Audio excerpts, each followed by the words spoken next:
मंगलम भगवान वीरो मंगलम गौतमो गणी मंगलम कुंद कुंदाद्यो जैन धर्मोस्तु मंगलम नमो अरिहंताणम नमो सेताणम नमो आयर्याणम नमो उवज्जायाणम नमो लोए सवसाहुणम।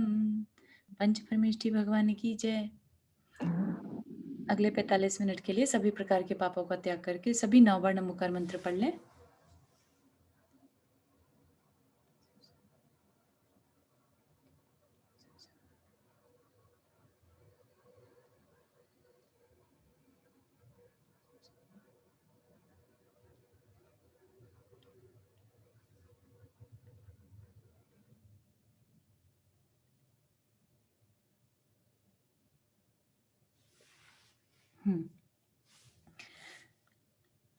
तो हम सभी महावीर स्वामी का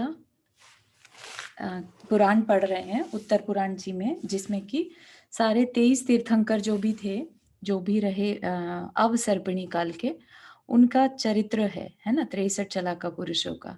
तो उसमें से अब हम 24वें तीर्थंकर महावीर स्वामी का चरित्र पढ़ रहे थे। हमने शुरू कर दिया था और हम वहां पहुंचे थे कि वो बालक महावीर के रूप में जन्म ले लिया है उन्होंने, और उनको देखकर 2 रिद्धिधारी भगवान महाराज जो थे, मुनिराज, उनका संदेह दूर हो गया। उनको कुछ डाउट था, कोई क्वेश्चन था, वो दूर होने से उनका नाम क्या रख दिया उन्होंने, सन्मति।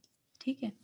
फिर और क्या कह रहे हैं कि उन भगवान के त्याग में यही दोष था कि दोषों को कहने वाले शब्द जहां अन्य लोगों के पास जाकर खूब सार्थक हो जाते थे, वहां वे ही शब्द उन भगवान के पास आकर दूर से ही अनर्थक हो जाते थे। अनर्थक मतलब जिसका कि कोई अर्थ नहीं रहता। ठीक है। तो क्या कहना चाह रहे हैं, जैसे हम सेम ऐसा ही एक एग्जाम्पल भक्तामर जी स्तोत्र में भी लिया जाता है कि जो दोष हैं उसको सारी दुनिया लेने रेडी है, लेकिन उन दोषों को भगवान के पास शरण नहीं मिलती। क्यों नहीं मिलती दोषों को भगवान के पास शरण? क्योंकि भगवान में कोई दोष है ही नहीं, है ना। इसलिए उनके पास दोष है ही नहीं और ना जगह मिलती। और दोष कहाँ पर जाकर जगह पा लेते हैं? सारे संसार में।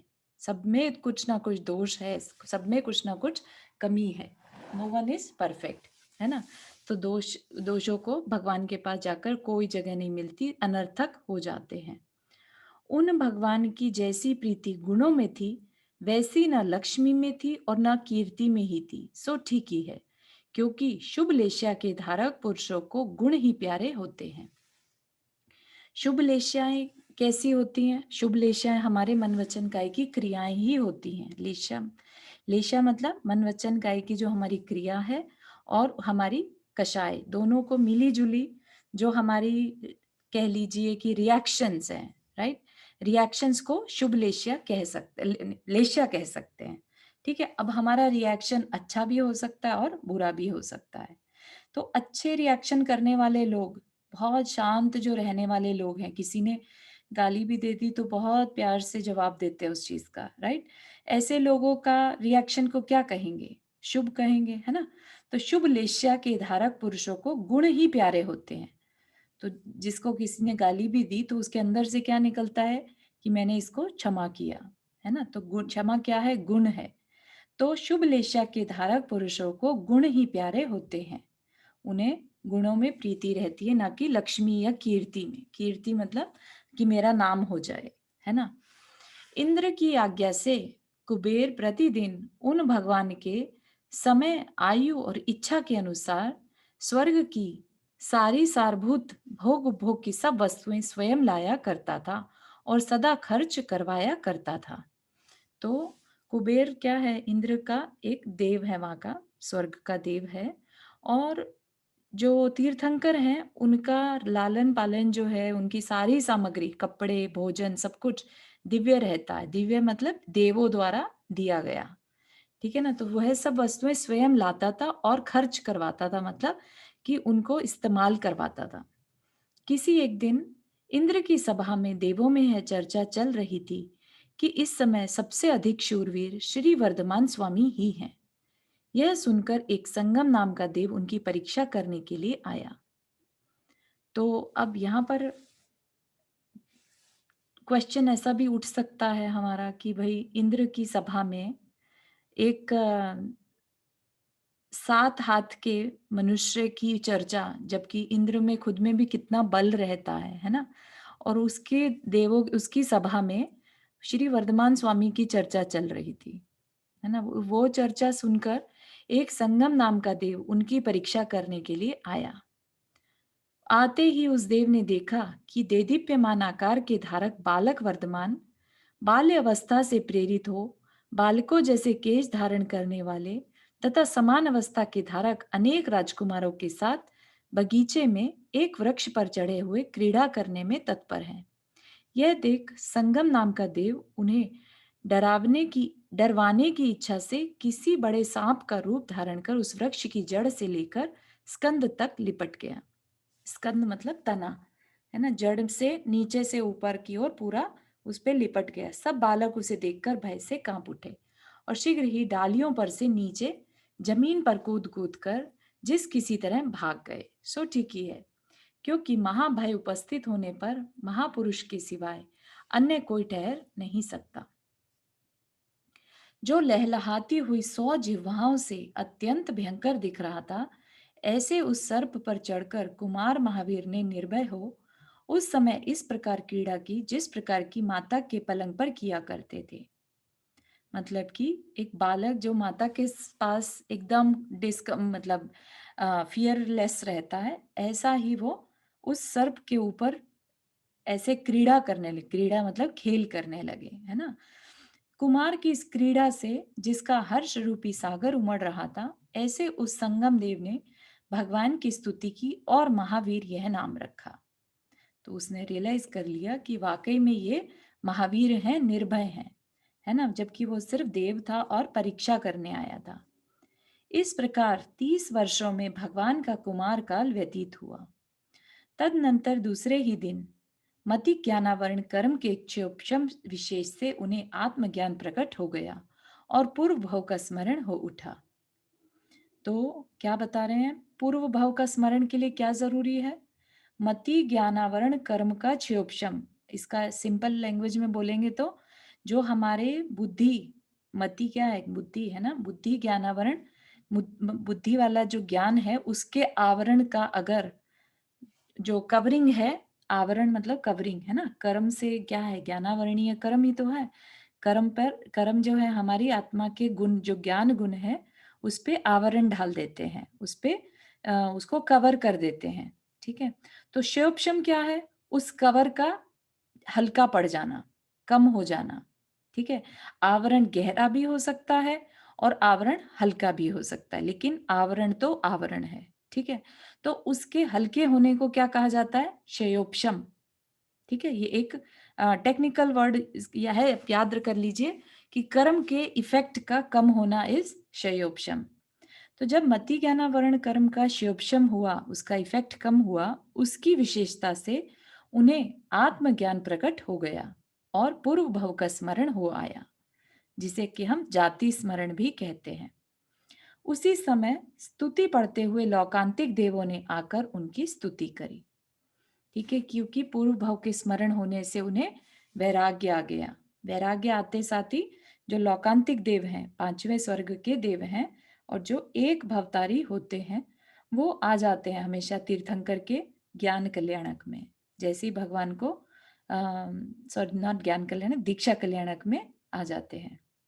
ठीक है? उनकी बहुत ज्यादा स्तुति करने, और ये काम वो हमेशा करते रहते हैं। कितने ही तीर्थंकरों के दीक्षा कल्याणक उन्होंने मना लिए होते हैं, और जब रियल दीक्षा कल्याणक देखते हुए उनकी स्तुति करी जाती है तो वो बहुत प्रभावशाली स्तुति होती है। एक तो अपन करते हैं, यहाँ पर भी हम पंच कल्याणक की पूजाएं पढ़ते हैं, है ना? और एक है कि साक्षात सामने दिख रहे हैं भगवान दीक्षा लेते हुए, है ना? तो उस समय जो स्तुति निकलती है उससे सोचिए कितने कर्मों का क्षय होता होगा, या ये कह लीजिए कि कितने स्ट्रॉन्ग गाढ़े पुण्य का बंद होता होगा, है ना? वो पुण्य उनके कल्याण में कारण बनता है आगे चल के। समस्त देवों के समूह ने आकर उनके निष्क्रमण कल्याण की क्रिया की। उन्होंने अपने मधुर वचनों से बंधुजनों को प्रसन्न कर उनसे विदा ली। मतलब कि लौकांतिक देव जो थे स्तुति करके अपने वापस चले गए। तदनंतर व्रतों को दृढ़ता से पालन करने वाले वे भगवान चंद्रप्रभा नाम की पालकी पर सवार हुए। उस पालकी को सबसे पहले भूमि गोचरी राजाओं ने, फिर विद्याधर राजाओं ने और फिर इंद्रों ने उठाया था। भूमि गोचरी राजा और विद्याधर राजाओं में डिफरेंस है, ये हम सभी जानते हैं, है ना। भूमि गोचरी जो जमीन पर चलते हैं और विद्याधर जिनमें विद्या के बल पर वो आकाश में भी उड़ सकते हैं, है ना, उनके पास विमान रहते हैं। और फिर इंद्रों ने उठाया, इंद्र मतलब देव गति, देवलोक के जो इंद्र हैं वो आते हैं, तो उन्होंने उस पालकी को वो उठाकर ले जाते हैं आकाश मार्ग से। उनके दोनों ओर चामरों के समूह ढुल रहे थे। इस प्रकार वे षंड नाम के उस वन में जा पहुंचे, जो कि भ्रमण करते हुए भ्रमरों के शब्दों और कोकिलाओं की कमनीय कूक से ऐसा जान पड़ता था मानो बुला ही रहा हो। फूलों के समूह से ऐसा जान पड़ता था मानो हर्ष से हंस ही रहा हो, और लाल लाल पल्लवों से ऐसा जान पड़ता था मानो अपना अनुराग ही प्रकट कर रहा हो। अतिशय श्रेष्ठ भगवान महावीर षंड वन में पहुंचकर अपनी पालकी से उतर गए और अपनी ही कांति के समूह से घिरी हुई रत्नमयी बड़ी शिला पर उत्तर की ओर मुख कर बेला का नियम ले विराजमान हो गए। ठीक है, तो वो बेला का नियम मतलब व्रत लेकर वहां पर विराजमान हो गए। इस तरह मगसिर वदी दशमी के दिन, जबकि निर्मल चंद्रमा हस्त और उत्तरा फाल्गुनी नक्षत्र के मध्य में था, तब संध्या के समय अतिशय धीर वीर भगवान महावीर ने संयम धारण किया। उन्होंने दीक्षा ले ली। भगवान ने जो वस्त्र, आभरण तथा माला आदि उतार कर फेंक दिए थे, उन्हें इंद्र ने स्वयं उठा लिया। सो ठीक ही है, क्योंकि भगवान का महात्म्य ही ऐसा था। उस समय भगवान के शरीर में जो सुगंधित अंगराग लगा हुआ था, वह सोच रहा था कि मैं इन उत्तम भगवान को कैसे छोड़ दूं। ऐसा विचार कर ही वह मानो उनके शरीर में स्थित रहकर शोभा को प्राप्त हो रहा था। मलिन और कुटिल पदार्थ अज्ञानी जनों के द्वारा पूज्य होते हैं।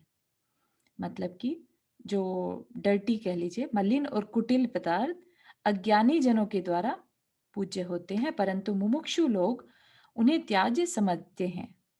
क्या है ऐसी चीजें? जैसे बाल है ना। हम जो अज्ञानी है वो क्या सोचते हैं, बाल बहुत अच्छा है, बाल हमारी सुंदरता को बढ़ाने वाला है। लेकिन भगवान क्या मानते हैं या मुनि क्या मानते हैं, उसे मलिन चीज मानते हैं। ऐसा जानकर ही मानो उन तरुण भगवान ने मलिन और कुटिल काले और घुंघराले केश जड़ से उखाड़कर फेंक दिए थे। इंद्र ने वे सब केश अपने हाथ से उठा लिए, मणियों के दे दीप्यमान पिटारे में रखकर उनकी पूजा की, आदर सत्कार किया, अनेक प्रकार की किरण रूपी वस्त्र से उन्हें लपेट कर रखा और फिर देवों के साथ स्वयं जाकर उन्हें क्षीर सागर में पधरा दिया, मतलब सहला दिया। मोक्ष लक्ष्मी की इष्ट और चतुर्दूती के समान तपो लक्ष्मी ने स्वयं आकर उनका आलिंगन किया था। हाँ रीटा जी, आपने हाथ रेस किया। हाँ जय जी ने मेरा क्वेश्चन ये है कि अभी भी केशलोच की प्रथा है ना, जी तो वो बाल मलिन होते हैं इसीलिए केशलोच करते हैं कि कोई दूसरा कारण होता है? हाँ, बाल मलिन है, एक तो ये है ही है, और दूसरा ये है कि उसमें जीव हो सकते हैं, है ना। तो इस वजह से उसको पहले ही वो अलग कर देते हैं, ताकि बहुत लंबी जटाएं अगर हो गई तो उसमें जीव पैदा होने के चांसेस बहुत ज्यादा हैं, है ना। अच्छा, हम्म। ओके, जी। Thank you. और एक और चीज है कि वैराग्य बनाए रखने के लिए, मतलब क्योंकि क्या होगा, बाल होंगे तो साज संभाल का भी अंदर से विकल्प आ सकता है। तो वैराग्य को बढ़ाए रखने के लिए भी बालों को पुल करते हैं, तब सबसे ज्यादा तीव्र वैराग्य उनको रहता है। जब केशलोच करते हैं ना मुनिराज, तब सबसे हाँ तीव्र वैराग्य रहता है कि उन्हें बाल खींच खींच के दूर कर देते हैं। हाँ, और उसी दिन उनको उपवास भी होता है ना? हाँ, उपवास इसलिए रहता है क्योंकि जिन जीवों की उनकी वजह से विराधना हुई, उसकी वजह से वो उपवास रखते हैं। क्योंकि जो जीव अगर हो भी उनके बालों में या फिर जो ब्लड निकल आता है, तो उस वजह से वो उस दिन उपवास रखते हैं। अच्छा, ऐसा कोई नियम है कि साल में कितनी बार उनको करना है, कभी करना है, ऐसा कुछ नियम होता है हाँ, क्या? नहीं ऐसा कुछ नहीं, 3 से 4 महीने में 1 बार करते हैं और उससे जल्दी भी कर सकते हैं। अच्छा, हुँ, ठीक है, जी, थैंक यू। श्योर। मोक्ष लक्ष्मी ये पढ़ लिया था। अंतरंग परिग्रहों का त्याग कर देने से उनका निर्ग्रंथपना अच्छी तरह सुशोभित हो रहा था। सो ठीक ही है, क्योंकि जिस प्रकार सांप का केवल केचली कांचली छोड़ना शोभा नहीं देता, उसी प्रकार केवल बाह्य परिग्रह छोड़ना शोभा नहीं देता। बाह्य परिग्रह क्या हुआ यहाँ पर? जो उन्होंने आभूषण छोड़ दिए, कपड़े छोड़ दिए, बालों को हटा दिया, ये सब क्या है? बाहर में दिखने वाला परिग्रह, है ना? और अंतरंग परिग्रह क्या? जिसमें कि अंदर में कोई भी गांठ ना रहे। निर्ग्रंथपना क्या है? ग्रंथि होती है गांठ, है ना? और निर्ग्रंथ बिना गांठ के। गांठ है एक तरह की, जैसे हम इच्छा भी करते हैं, जब किसी चीज की इच्छा करते हैं तो एक तरह से हमारी वो इच्छा करना हमारी गांठ होती है। ठीक है, गांठ मतलब कि एक तरह का इमोशनल ब्लॉकेज। ठीक है, तो जब भगवान है या कोई भी मुनिराज है उनको निर्ग्रंथ इसीलिए कहते हैं कि उनमें कोई सांसारिक इच्छा नहीं रह गई, राइट? तो वो निर्ग्रंथ हो गए, इसलिए उन्हें कहते हैं निर्ग्रंथ। और अंतरंग परिग्रह का त्याग करने से ही वो निर्ग्रंथपना आ पाता है, क्योंकि कोई इच्छा नहीं रहती, है ना? कि ये मेरे साथ रहे, ये मेरा परिवार का जना पर्सन है, ये मेरे साथ रहना चाहिए, या मेरे को ये ही मिलना चाहिए, ये खाने को मिलना चाहिए आज। तो इस तरह की कोई भी डिजायर्स, लोभ, है ना, ये सब क्या है? अंतरंग परिग्रह। तो ये अंतरंग परिग्रह का भी वो त्याग कर देते हैं। सोचिए आपकी किसी को गुस्सा आता है, तो गुस्से का कारण मोस्टली क्या होता है? एक्सपेक्टेशन, है ना? और एक्सपेक्टेशन किस चीज की? एक्सपेक्टेशन हम करते हैं जब हमें अपने हिसाब से जो चीज हमें अच्छी लगती है और वो ना हो। हाँ, रिचा जी आपने हाथ रेज किया। हाँ, तो कई बार देखा है हमने कि मुनि महाराज की भी इच्छा होती है कि जहाँ पे उन्होंने बहुत सारा समय बिताया है और जहाँ पे अपना मंदिर वगैरह कुछ नहीं है, तो मंदिर बनवाने के लिए उनकी इच्छाएँ होती हैं, तो वो निर्ग्रंथपना हो सकता है क्या? वो निर्ग्रंथपना नहीं आएगा। निर्ग्रंथपना इज बेसिकली मोर फॉर संसारिक इच्छाएं, है ना? जो उनको दूसरे के कल्याण के लिए अगर कोई इच्छा है, या कि ये कार्य से जनता का कल्याण हो सकता है, अगर ऐसा सोचेंगे मानेंगे तो फिर जो प्रवचन सभाएं हैं वो भी हमारी तरफ से तो फिर ग्रंथ हो जाएगा, ग्रंथि हो जाएगी, है ना? इच्छा हो जाएगी कि भाई उनको प्रवचन करने का मन हो रहा है ना? लेकिन हुँ, ये जो कार्य हैं वो ये लोक कल्याण की भावनाएं हैं, लोक के उपकार के लिए वो उपदेश देते हैं, या कोई मंदिर बनवाने का उनको लगता है कि यहाँ की जनता के पास क्योंकि मंदिर जैसी व्यवस्था नहीं है, तो इनके अंदर धर्म की कमी है, रुचि नहीं है उतनी। तो इस वजह से उनको अंदर से ऐसे भाव आ सकते हैं कि मैं इनके लिए ये काम करवा सकता हूँ यहाँ पर। तो उसको संसारिक उससे नहीं जोड़ सकते, उसको स्टिल निर्ग्रंथपना ही कहेंगे, है ना? अनलेस कि उनका एक मन हो जाए अपना मठ बनाने का, होता है ना, जैसे अपना एक सेटअप बना लेते हैं, राइट? और फिर हुँ, उसी को ग्रो करने में लग जाते हैं, राइट? कि हुँ, ये मेरे नाम से बना है, अब इसमें ये होना चाहिए, ये होना चाहिए, तो वो हुँ, हुँ, चीज थोड़ा अटैचमेंट क्रिएट करने वाली हो सकती है। लेकिन फिर वही बात है कि हम मुनि महाराज के अंदर क्या चल रहा है उस चीज को हम नहीं जान सकते। मुनि महाराज क्या कर सकते हैं? ठीक है, मान लिया अगर उनके अंदर अटैचमेंट चल भी रहा हो, वो अपने प्रतिक्रमण से, प्रायश्चित से अपने आप को प्यूरिफाई कर सकते हैं। लेकिन हम गृहस्थ, अगर हमने थोड़ी देर के लिए भी किसी मुनिराज के लिए कुछ अंदर में ऐसा कुछ सोच लिया, तो हम बहुत बड़े कर्म का बंद कर लेते हैं, क्योंकि वो मुनि तो अपना प्यूरिफिकेशन करके, प्रायश्चित करके अपना कल्याण कर जाएंगे, राइट? लेकिन हम श्रावक, जिसको कि मुनि के अंदर का नहीं पता, वो अपना कर्म बंद विकार में बांध लेगा। तो इसलिए उस चीज से इग्नोर करना, unless you are very sure कि ये चल रहा है ऐसा और उनके अंदर ऐसे भाव हो रहे हैं, इट्स क्लियरली देखने में आ रहा है, तब आप बोल सकते हैं। तब ये स्थितिकरण की सिचुएशन आ जाती है, ठीक है ना? कि भाई उनके अंदर ये सब चल रहा है और उनकी साधना के लिए अच्छा नहीं है, तो फिर आप ये इनके इन प्रकार उनकी उस जो उनका शिथिलाचार वर्ड कह सकते हैं, उसको दूर करने का कोशिश कर सकते हैं। ठीक है ना? अच्छा। उसमें भी हमें धर्म प्रभावना का ध्यान रखते हुए शिथिलाचार भी बिल्कुल ऐसे नहीं कि सारी समाज को पता चले, चुपचाप उनसे बात कर सकते हैं, उनके गुरु से बात कर सकते हैं, ताकि किसी को धर्म की अप्रभावना ना हो। नहीं तो क्या होगा, सब लोग ये कहेंगे कि देखो इनके साधु कैसे रहते हैं, है ना? इनके साधु तो ऐसा करते हैं, सबको पता चले। तो इससे क्या होगा, धर्म की अप्रभावना। एक एक मुनि अगर कुछ गलत करते हैं या कुछ भी होता है, तो इसका मतलब पूरा जैन साधना ही खराब हो जाए, ये तो नहीं कह सकते ना। तो उसमें हाँ, अपना विवेक बहुत जरूरी है। हाँ, हम्म, ठीक है। ठीक है। मेरे ओन एक्सपीरियंस से मैं पूछ रही थी, बट अच्छा, that's okay. I don't need to share all that. Thank you. हाँ हाँ, ओके ओके, थैंक यू। से निर्ग्रंथ पढ़ना, तो निर्ग्रंथ कैसे हुआ? अपन ग्रंथ तो अपन जो जो ग्रंथ पढ़ने के तो उनको बोलते हैं ना। अच्छा अच्छा, नहीं नहीं नहीं, हाँ। यहाँ पर ग्रंथ, ग्रंथ देखिए, एक वर्ड के बहुत सारे मीनिंग हो सकते हैं, है ना? और तो यहाँ पर ग्रंथ का मतलब शास्त्र से नहीं, यहाँ पर ग्रंथ का मतलब ग्रंथि से लेना, गांठ। ठीक है। क्या? हाँ, ग्रंथ गांठ होना, जैसे अंदर में कोई इच्छा है लेकिन बाहर में दिखा रहे हैं कि हमने तो सब कुछ छोड़ दिया, परिगा कर दिया। हाँ। है ना? तो ये हाँ, ग्रंथि कहलाती है। तो इस चीज को निर्ग्रंथिपना नहीं कहेंगे। तो इसके लिए एक निर्ग्रंथ शब्द क्या मतलब बोला आपने? कुछ बताया था, एक शब्द क्या बताया था निर्ग्रंथ के लिए आपने अभी थोड़ी देर पहले? गांठ का नहीं होना, गांठ, निर्ग्रंथ, हाँ, ध्यान नहीं है एक्चुअली। और किसी अच्छा को हो भी सकता है। ध्यान। हाँ, चलिए, अब थोड़ा समझ आ गया, हाँ, क्योंकि मेरे को एक्चुअली कंफ्यूज लगा था इसको निर्ग्रंथ अच्छा, पढ़ना क्यों बोल रहा है। ठीक, थैंक यू। ठीक है। हाँ, उसी समय संयम ने उस भगवान को केवल ज्ञान के बयाने के समान चौथा मने पर्याय ज्ञान भी समर्पित कर दिया। ये एक कवि की भाषा है। लिखने वाले ने जैसे संयम ने, अब संयम तो कुछ नहीं करता, है ना? अंदर का वैराग्य है उनका, दीक्षा होते ही भगवान को चौथा मने पर्याय ज्ञान भी हो जाता है। ठीक है। तो यहाँ पर लेकिन लिखने में वो ऐसे कह रहे हैं, उसी समय संयम ने उन भगवान को केवल ज्ञान के बयाने के समान, बयाना होता है किसी चीज का एडवांस दे देना, कि भाई तुम अभी ये रख लो, बाद में पूरा मिल जाएगा। तो पूरा क्या है यहाँ पर? केवल ज्ञान।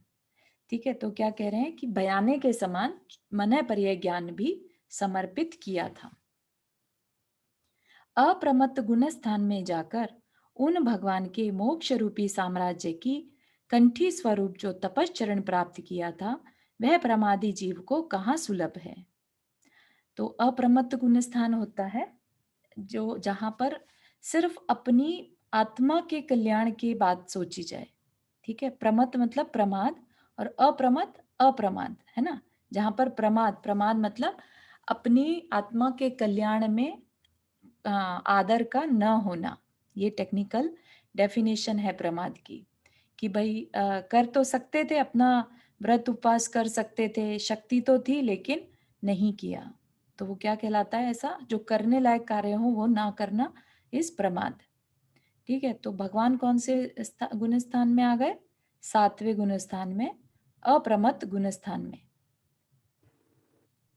हाँ, आंटी कुछ पूछ रहे हैं? नहीं, ऐसे प्रभात का बात समझ रही थी मैं, इसमें बोल भूल हाँ से बोल दे। हाँ, अच्छा। तो कह रहे हैं कि प्रमादी जीव, प्रमादी जीव जो होते हैं, जिन्हें आत्मा के कल्याण की सुध ही नहीं है, जो अपनी आत्मा के कल्याण की सोच ही नहीं रहे हैं। और भगवान क्या है? अप्रमत्त गुण स्थान में जाकर, मतलब कि उन्होंने अंदर से अपने आप को इतना स्ट्रांग कर लिया कि उन्हें एक एक क्षण सिर्फ अपनी आत्मा के कल्याण की ही बात समझ में आ रही है, कि बस मुझे अपनी आत्मा का कल्याण करना है। तो उससे क्या है कि वो अपने ऊपर ऊपर कल्याण में आत्मा के गुणों को प्राप्त करते चले जाते हैं। ठीक है। तो वो कह रहे हैं कि ऐसा प्रमादी जीवों को कहाँ सुलभ है, क्योंकि वो मोक्ष की तरफ बढ़ते जा रहे हैं। फिर क्या कह रहे हैं? मन पर्याय ज्ञान रूपी नेत्र को धारण करने वाले और स्वाभाविक बल से सुशोभित उन भगवान के पहला सामायिक चारित्र ही था। चारित्र जो होते हैं, मतलब जिससे आइडेंटिफाई करते हैं बिहेवियर को। ठीक है। तो वो पहला चारित्र जो तत्वार सूत्र में आता है, वो सामायिक चारित्र। सामायिक मतलब कि समता रखने वाला चारित्र, ऐसा चारित्र जिसमें लाभ हानि, है ना, दुख सुख कुछ भी है, जैसा भी है, सब समता, इक्वानिमिटी रखना। तो भगवान का कैसा था? समता वाला चरित्र ही था। क्योंकि दूसरा छेदोपस्थापना चरित्र परमादि जीवों के ही होता है। मतलब कि यहाँ पर परमादि जीव कौन है? जो अभी अभी मुनि बने हैं। तो वो छेदोपस्थापना, मतलब कि उनमें अभी पूरी तरह से समता नहीं आई है। ठीक है ना? तो समता को नहीं होना ही यहाँ पर कह सकते हैं कि अप्रमादी है, सॉरी प्रमाद कहेंगे। ठीक है? जो अंदर में विकल्प रहे उनके कि हाँ ये करना है इस तरह से, लेकिन समता ना हो पाए। ठीक है ना? तो भगवान क्या थे? समता में रहते थे। उनको अंदर से कोई विकल्प नहीं था कि मुझे ये छोड़ना है या करना है, ऐसा कुछ भी, बस शांत बिल्कुल, हर चीज में उनके समता थी। ठीक है? मैंने पहले सिंह पर्याय में ही वन में मुनिराज के उपदेश से व्रत धारण किए थे। यही समझकर मानो उन्होंने सिंह के साथ एकता का ध्यान रखते हुए सिंह वृत्ति धारण की थी। सिंह वृत्ति क्या है? शेर के समान वृत्ति करना। वृत्ति मतलब बिहेवियर करना। तो शेर का बिहेवियर कैसा रहता है? एक तो शेर अकेला रहना पसंद करता है। ठीक है ना? और शेर क्या होता है? बलशाली है ना? उसको डर नहीं रहता, निर्भय होता है। तो कह रहे हैं कि भाई पहले जब मैं शेर की पर्याय में था उस समय मुनिराज के उपदेश के कारण ही आज मैं सिंह वृत्ति धारण कर पा रहा हूं। ऐसा उनकी सोच बताई जा रही है।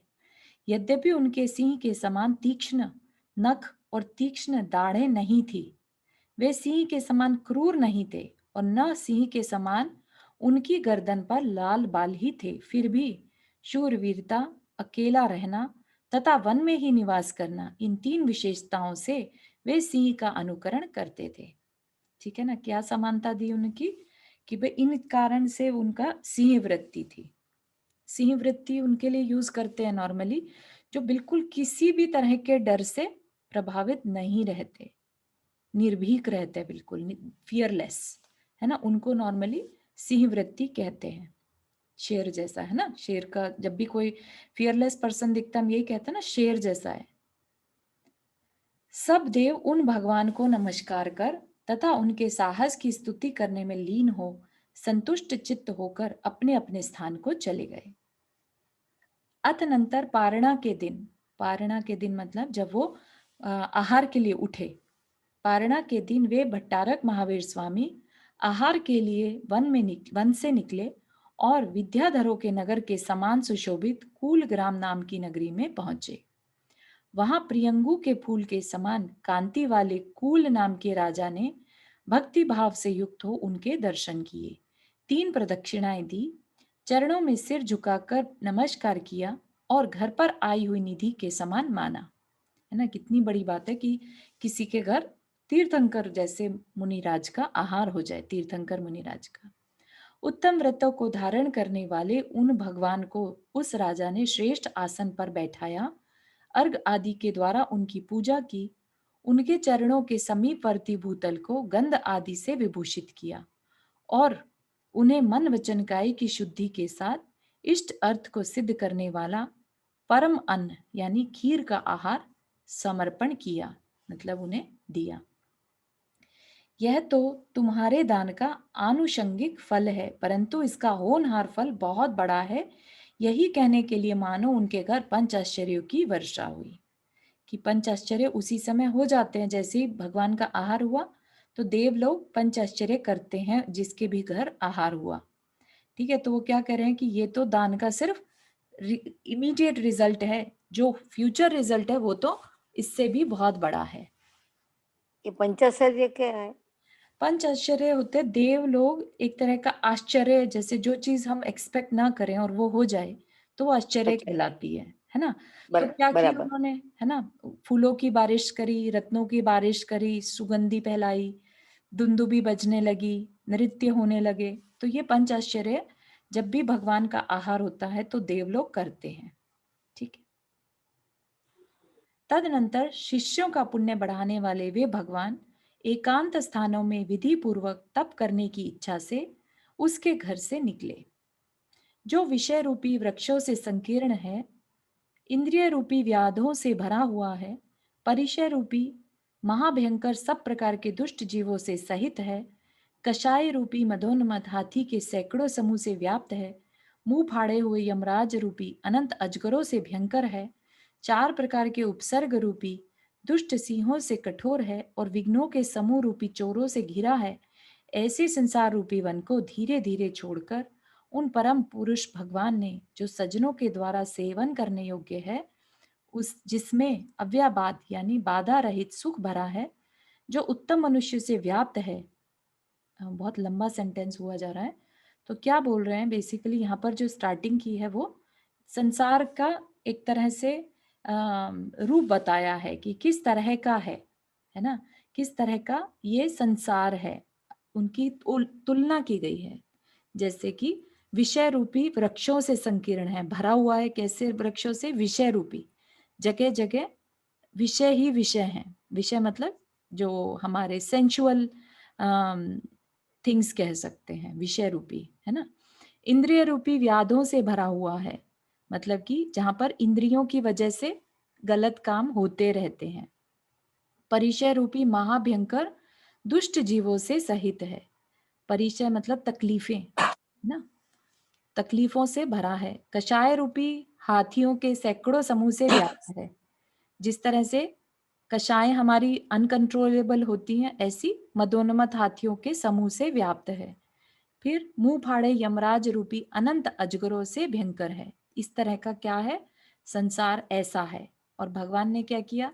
ऐसे इस संसार को छोड़कर जो सज्जनों के द्वारा सेवन करने योग्य है, जो चीज उन्होंने छोड़ दिया, अगर ये चीज छोड़ दी तो क्या ग्रहण किया, क्या सेवन करने योग्य है? जिसमें अव्याबाद यानी बाधा रहित सुख है, जो उत्तम मनुष्य से भरा है, विस्तीर्ण है, विस्तीर्ण मतलब फैला हुआ है, और सब प्रकार के उपद्रवों से रहित है। ऐसे तपोवन में महाव्रत रूपी महासामंतों सहित उत्तम नयों की अनुकूलता धारण कर सम्यक दर्शन, सम्यक ज्ञान तथा सम्यक चारित्र रूपी प्रकट हुई 3 शक्तियों से अत्यंत बलवान शील रूपी आयुध लेकर गुणों के समूह का कवच पहनकर शुद्धता रूपी मार्ग से चलकर और उत्तम भावनाओं की सहायता लेकर प्रवेश किया। बहुत लंबा हो गया, लेकिन चलिए देखते हैं क्या हुआ। तो उन्होंने उस संसार को, तो संसार रूपी वन, कैसे वन को छोड़ दिया? जहां पर शेर हैं, मुंह फाड़े अनंत अजगर हैं, मदोन्मत्त हाथी हैं, भयंकर परिचय हैं, ऐसे तकलीफ वाले संसार रूपी वन को छोड़ दिया। और किसे ग्रहण कर लिया? जो सज्जनों के द्वारा, जहां सज्जन लोग जाते हैं, जहां बाधा रहित सुख है, जहां उपद्रवों से रहित है सब, ऐसा तपोवन, ऐसा वन, महारूपी महासामंत जहां रहते हैं, महाव्रत रूपी महासामंत यानी मुनिराज जहां रहते हैं, उत्तम नयों के अनुकूलता धारण कर, मतलब हर तरह से सब कुछ समझकर, उत्तम नयों की अनुकूलता धारण कर, मतलब कि नयों से हर पर्सपेक्टिव से, उत्तम नयो के, हाँ, उत्तम नयों की अनुकूलता धारण कर। नए होते हैं perspective, right, different different perspective से चीजों को देखना, तो उसमें उन्होंने उसको एक्सेप्ट किया। अनुकूलता धारण कर मतलब उनको एक्सेप्ट किया, ठीक है ना, बराबर। हाँ। सम्यक दर्शन, सम्यक ज्ञान, सम्यक चारित्र, ये सबको मालूम है। 3 शक्तियों से अत्यंत बलवान शील रूपी आयुध, मतलब कि जो उनके पास शस्त्र थे वो क्या थे? शील रूपी आयुध होता है जो एम्यूनिशन, बेसिकली अटैक करने के लिए जो आयुध बोलते हैं, आयुधशाला, है ना। आयुध लेकर गुणों के समूह का कवच पहनकर, उनकी प्रोटेक्शन किस चीज से होती थी? गुणों के समूह से, जैसे बोलते हैं ना वैल्यूज उनकी खुद की, वो उनके लिए प्रोटेक्शन थी। शुद्धता रूपी मार्ग से चलकर और उत्तम भावनाओं की सहायता लेकर प्रवेश किया ऐसे वन में, ठीक है, तपोवन में।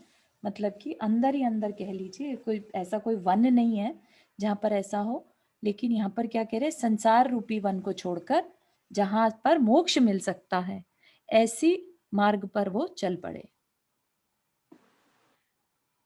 वहां पर निशंक रीति से रहकर उन्होंने अनेक योगों की प्रवृत्ति करी और एकांत स्थान में स्थित होकर बार बार 10 प्रकार के धर्म ध्यान का चिंतन किया।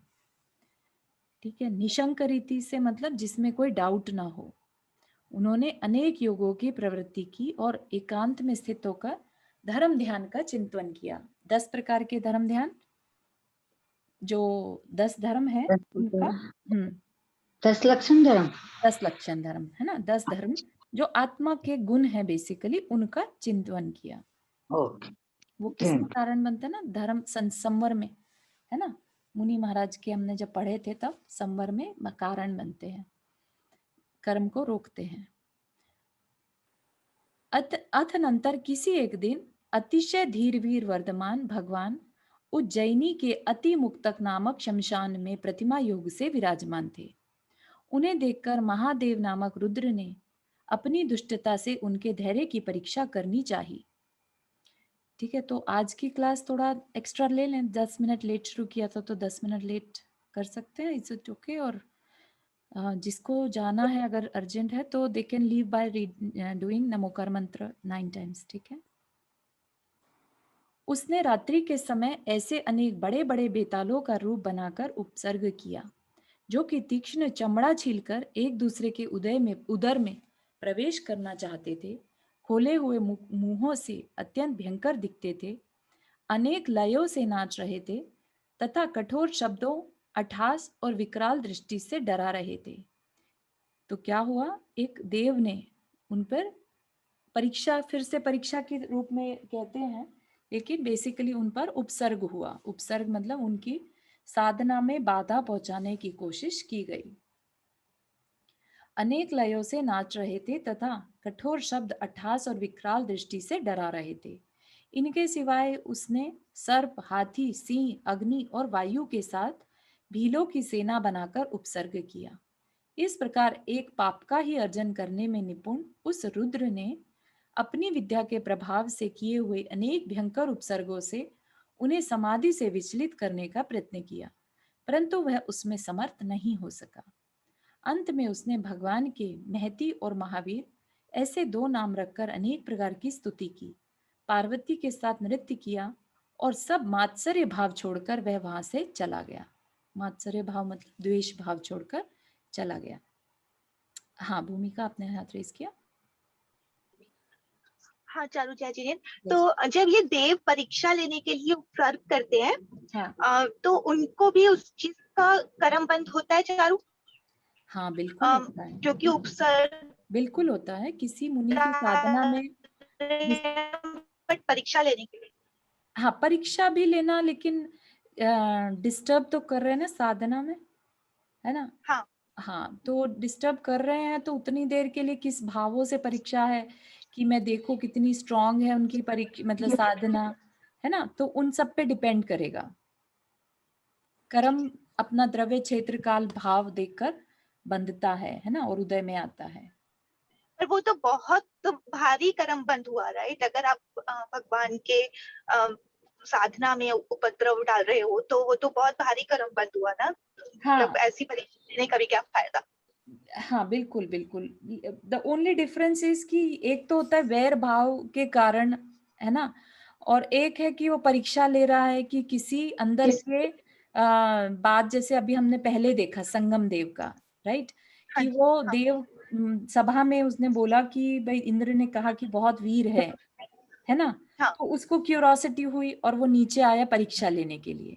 इसी तरह से इनमें क्या कारण बना होगा ये नहीं मालूम, लेकिन जो समझ में आ रहा है वो यही कि इनका भी सेम इंद्र की सभा में जानकारी मिली कि भाई वो देव बहुत वो भगवान बहुत साधना, कठोर साधना में लगे हैं, है ना।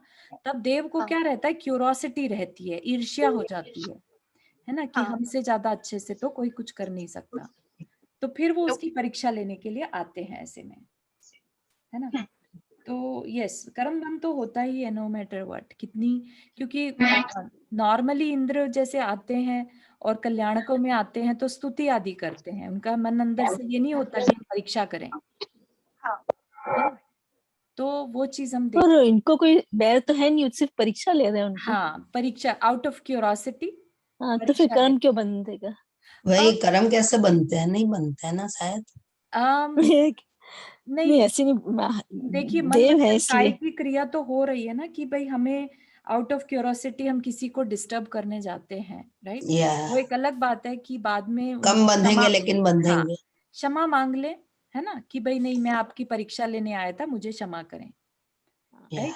तो ऐसा है उस तो ठीक हाँ है, कम बंधेंगे, हाँ, तो लेकिन वैसे हाँ हाँ करते ही ना, मन ऐसे वचन करते काया बाद में की क्रिया है तो कर्म तो बंधेगा, बंधेंगे, सच नो बात है। मैटर इफ इट इज देवगति, लेकिन अगर लेशा उनकी अच्छी नहीं है तो कर्म बंधेगा, है ना? ठीक है।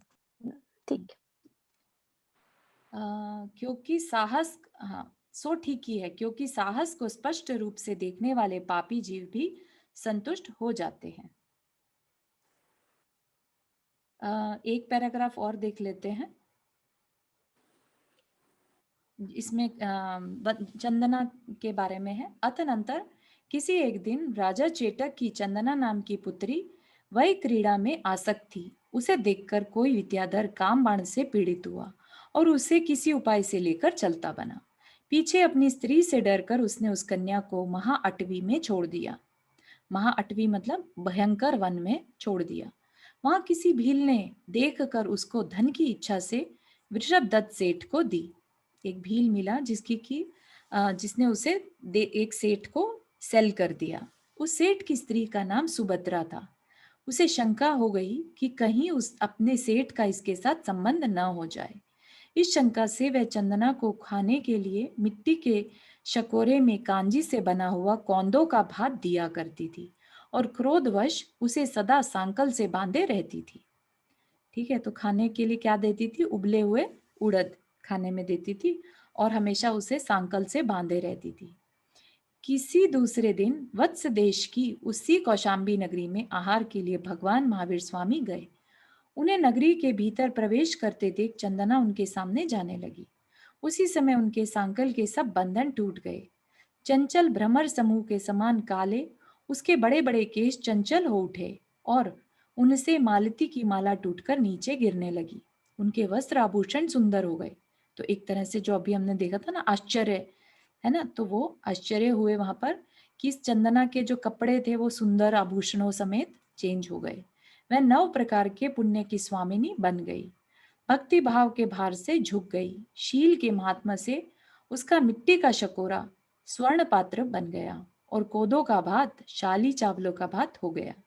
शाली चावल जो है वो बहुत सबसे बेस्ट क्वालिटी का चावल माना जाता है।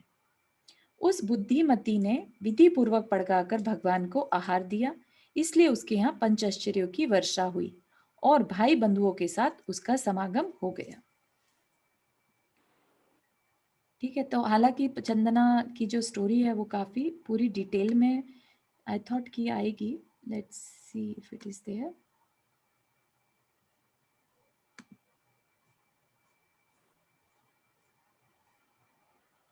हाँ, सती चंदना का चरित्र है ना, तो हम पूरी कहानी अच्छे से पढ़ेंगे, ठीक है ना, इसके बाद ही शुरू होने वाली है। तो इसमें जो है बहुत ही शॉर्ट में बताया, तो ठीक है, इतना भी अभी के लिए जानकारी के लिए, है ना। किसी को कोई question before we end the class?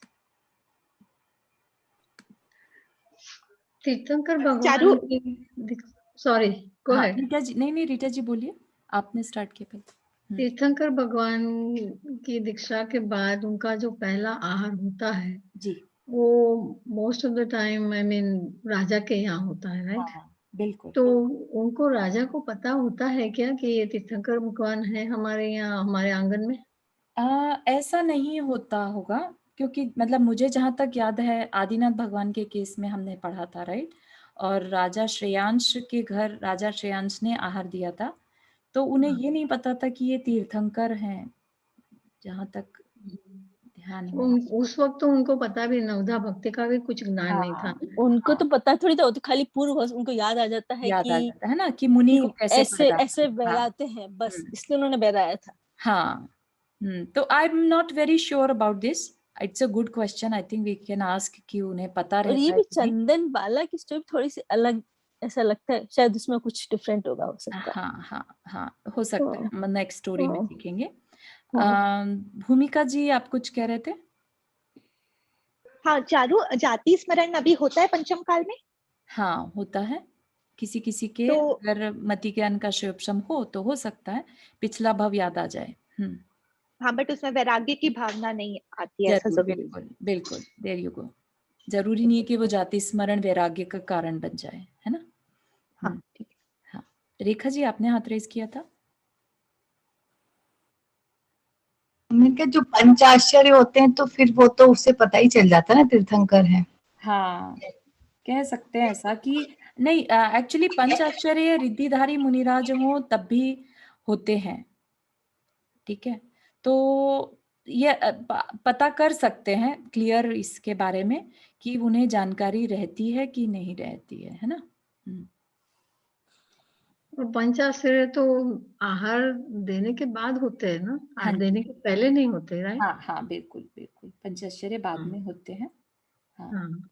क्योंकि चंद्रमाला के केस में ऐसी जैसे कि वो अब मैंने जो स्टोरी उसमें कि वो जब महावीर भगवान जाते हैं उसके यहाँ तो वो यही देखते हैं कि उसके पैरों में बेड़ियां डली है, गंदे कपड़े पहने, मतलब ऐसे रोती हुई आंखों मतलब आंखों में आंसू नहीं आते उसके साथ। हाँ वो वैराने जाती है तो वो फिर लेते नहीं, वापस लौटने लगते, तो वो हाँ जी, उन्होंने प्रण किया होता है कि आंखों में आंसू आंख देखूंगा में और आंसू। पैर हाँ, तो हो सकता है एक पैर अभी घर के आगे बाहर। जो बिल्कुल डिटेल कहानी पढ़ेंगे ना तो उसमें हो सकता है सेम स्टोरी हो, क्योंकि यही स्टोरी हमने भी पढ़ी है। हाँ, चलिए ठीक है। हाँ, तो ये क्वेश्चन हम क्लियर कर सकते हैं पंचाश्चर्य वाला। एंड डेफिनेटली वो एक राजा के घर ही होता है, एक राजा का ही इतना पुण्य हो सकता है कि वो एक तीर्थंकर मुनिराज को, होने वाले तीर्थंकर को आहार दे, है ना। क्योंकि ऐसे सुपात्र को दान देने के लिए अपने अंदर भी तो क्षमता होनी चाहिए ना, तो वो एक राजा के घर ही इसलिए होता है। ठीक है, चलिए जिनवानी स्तुति कर लो। जावाणी के ज्ञान से सूझे लोकालोक, सो वाणी मस्तक धरो सदा देत दोग। हे जिनवाणी भारती तो ही जपो दिन रैन, जो तेरा शरणा गहे सो पावे सुख चैन। नौ बार नमक करना।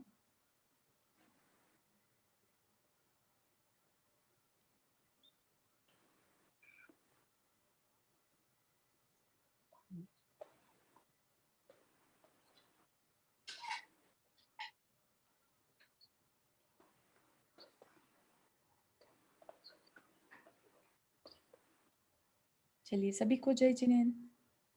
जय जिनेन्द्र। जय जय जिनेन्द्र, जय जिनेन्द्र सभी को।